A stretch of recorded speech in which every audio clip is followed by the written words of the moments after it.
علم اللہ، اللہ نے جان لیا، اللہ کو سب معلوم ہے، اس سے نہیں چھپا سکتے. اور یہ جو تم کر رہے تھے، جو اللہ نے منع کیا تھا، ضروری نہیں کہ سبھی کر رہے تھے. اور کن کو خطاب ہے یہاں؟ صحابہ کرام کو.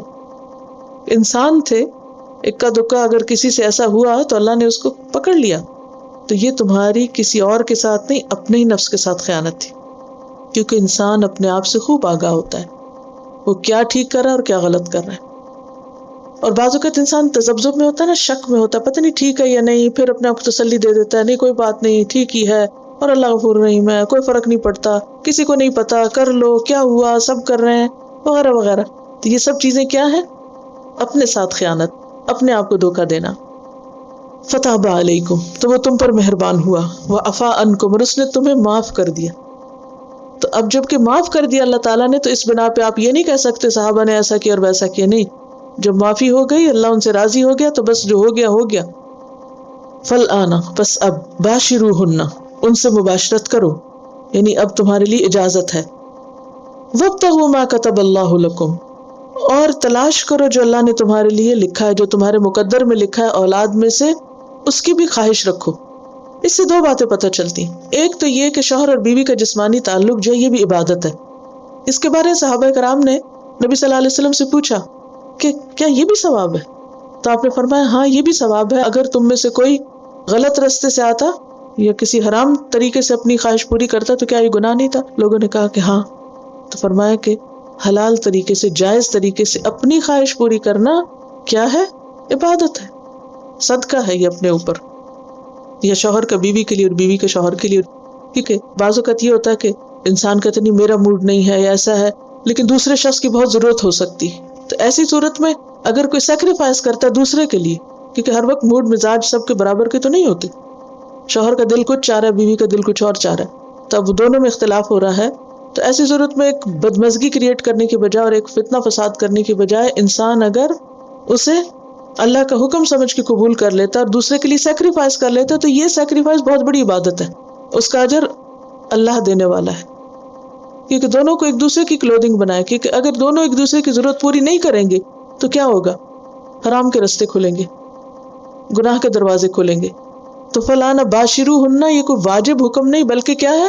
اللہ نے جب کہا تو ایک تو حلال ہو گیا، دوسرے یہ کہ ایسا کرنا عبادت ہو گیا، اور تیسرے یہ کہ مرضی کے خلاف کرنا صدقہ بھی ہو گیا. تو یہ ہے جو دین کی تعلیم ہے. اور پھر ایک اور اہم بات جو یہاں پتہ چلتی وہ کیا ہے؟ اولاد کی خواہش بھی رکھو، اولاد بھی ہونی چاہیے. یعنی عورت جو ہے وہ کوئی صرف ایک سیکس آبجیکٹ نہیں ہے، بلکہ اس کے ذریعے مزید اپنی نسل کو آگے بڑھانے کی بھی فکر کرو. اللہ نے یہ تعلق تمہاری خوشی کے لیے تو رکھا ہے، لیکن اس کے ساتھ ساتھ اس کا ایک اور مقصد بھی ہے، اس مقصد کو بھی پورا کرو. کیونکہ یہ انتہائی زیادتی کی بات ہے کہ کسی عورت سے فائدہ اٹھایا جائے اور اسے اولاد کی نعمت سے محروم رکھا جائے. یہ ذمہ داریاں ہم نہیں نبھا سکتے، اور بچوں کا رونا دھونا نہیں دیکھ سکتے. کیونکہ اب دن بدن کیا ٹرینڈ ہو رہا ہے کہ ہسبینڈ وائف محض کمپینینز رہ گئے ہیں، ان کی جو اصل ڈیوٹی ہے اس سے غافل ہے. أحل لكم ليلة الصيام الرفث إلى نسائكم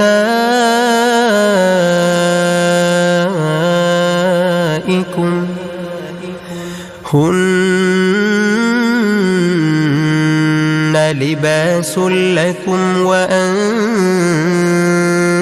لباس لهن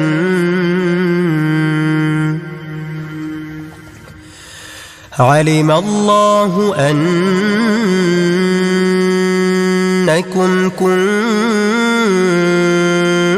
تختانون أنفسكم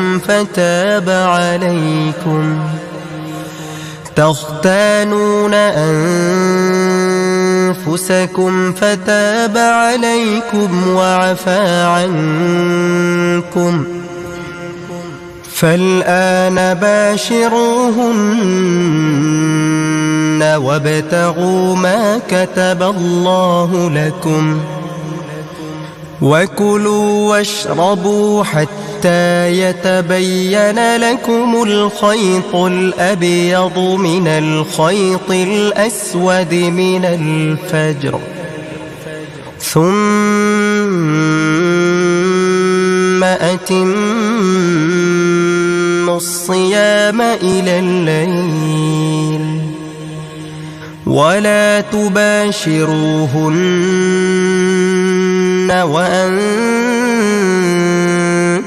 عاكفون في المساجد تلك حدود الله فلا تقربوها كذلك يبين الله آياته للناس لعلهم يتقون